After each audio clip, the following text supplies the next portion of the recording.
Audio Jungle.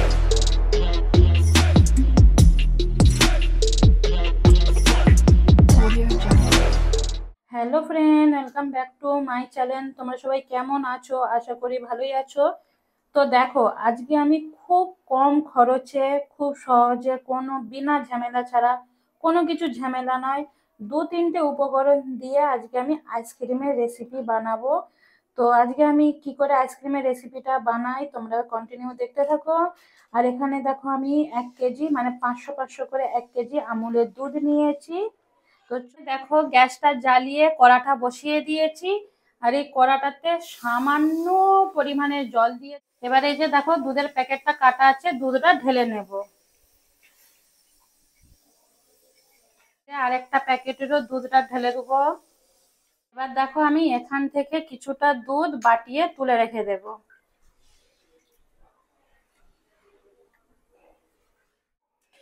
এই দেখো, যে দুধটা তুলে রেখেছিলাম এখানে আমি 1 চামচ কাস্টার্ড পাউডার দিয়ে দেবো। তোমরা চাইলে এখানে কর্নফ্লাওয়ারও ইউজ করতে পারো, যেহেতু ঘরে আমার কর্নফ্লাওয়ার ছিল না, কাস্টার্ড পাউডার ছিল, তাই এটা আমি এখন গুলিয়ে সাইডে রেখে দেবো। এই যে এখানে দেখো দুধটা যেহেতু হালকা গরম হচ্ছে, তো এখানে আমি মিল্ক পাউডার গুঁড়া দুধ দিয়ে দেবো। 1 চামচ, 2 চামচ, 3 চামচ, 4 চামচ দিয়ে দিলাম।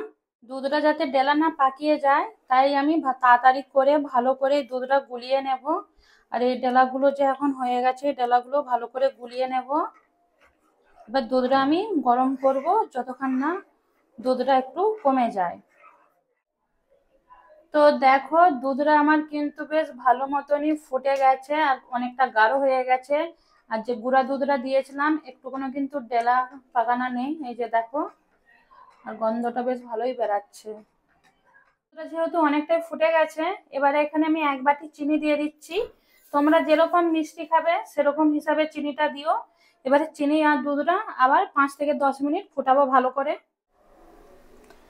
দুধটা দেখো অনেকটাই ফুটে উঠে গেছে।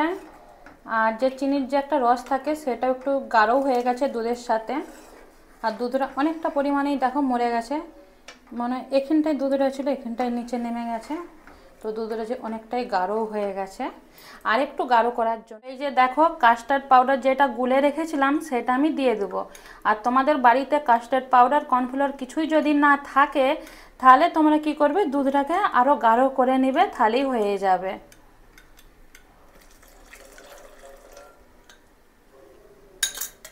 এবার যাতে এটা নিচে না বসে যায়, তো আমি এটা একটু চালিয়ে নেব।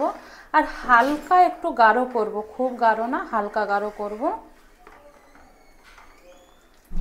কালারটা দেখো একটু চেঞ্জ হয়ে গেছে। ক্যামেরাতে কিন্তু লাগছে এটা পুরোটা সাদা, কিন্তু সামনাসামনি দেখলে কালারটা হালকা চেঞ্জ হয়ে গেছে। দুধটা দেখো অনেকটা পরিমাণে গাঢ় হয়ে গেছে। তো এই পর্যায়ে আমি গ্যাসটাকে বন্ধ করে দেব আর পাখার তলায় এটা ঠান্ডা করে নেব আমি। তো এই যে দেখো এই পরিমাণে থাকবে। তো এখানেই এবারে গ্যাসটা দেখো পাখার তলাতে আমি পুরোপুরিভাবে ঠান্ডা হচ্ছে করে নিয়েছি। তো চলো এবারে দেখো আমি আইসক্রিম বানানোর জন্য এই যে চায়ের যে এগুলো কি বলে, চায়ের খাপি তো বলে, এই যে দেখো। তো এই খাপগুলোকে আমি নিয়ে নিয়েছি। আর এবারে হচ্ছে এটাতেই সব দুধগুলো মানে যতটা ধরে, এই যে দেখো এই যে দুধটা, এবারে একটু একটু করে দেবো। এবারে যতটা ধরে দেবো, যদি বেশি হয় তখন আরও কাপ নেবো। এখন আপাতত এগুলোই দেখো ঢেলে দিচ্ছি। তো এই যে একটা ঢালা হয়ে গেছে, এরকম করে করে বাকি সবগুলোই ঢেলে নেব।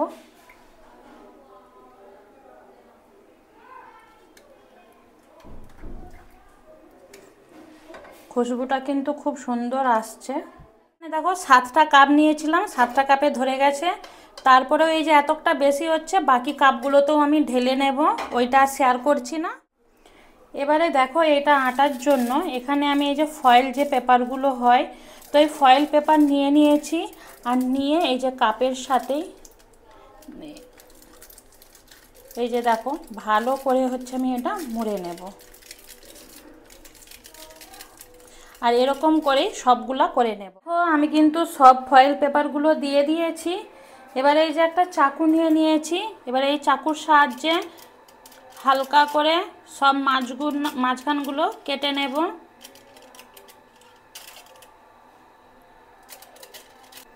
সবগুলো কেটে নিয়েছি। এবারে দেখো আইসক্রিমের স্টিক নিয়েছি, তো এক এক করে আইসক্রিমের স্টিকগুলো দিয়ে দেব।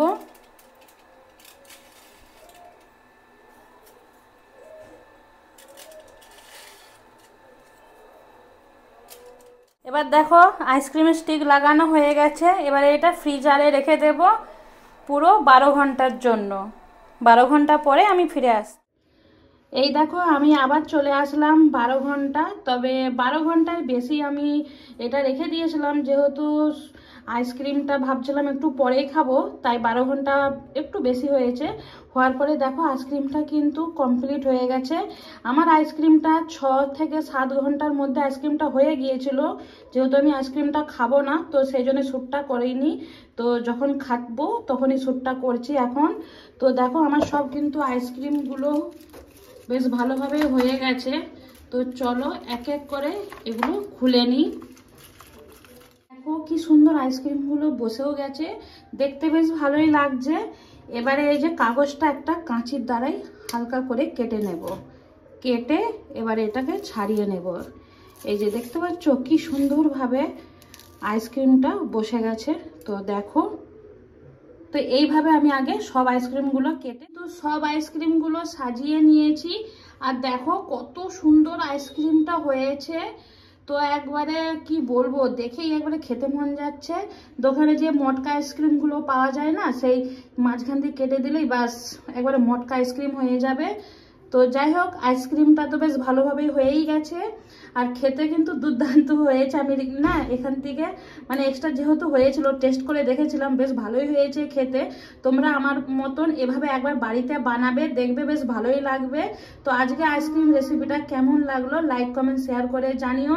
যারা আমার নতুন বন্ধু আছো চ্যানেলটা এখনো সাবস্ক্রাইব করোনি, ভালোবেসে সাবস্ক্রাইব করে দিও। নতুন আর পুরনো বন্ধু সবাইকে আমার তরফ থেকে অনেক অনেক ভালোবাসা। তোমাদের সাথে আবার দেখাবে কোনো একটা রেসিপি বা ভিডিওর সাথে। তো চলো টাটা। আর গরমকাল যেহেতু তোমরা বাড়িতে অনেক অনেক করে আইসক্রিম বানিয়ে খাও।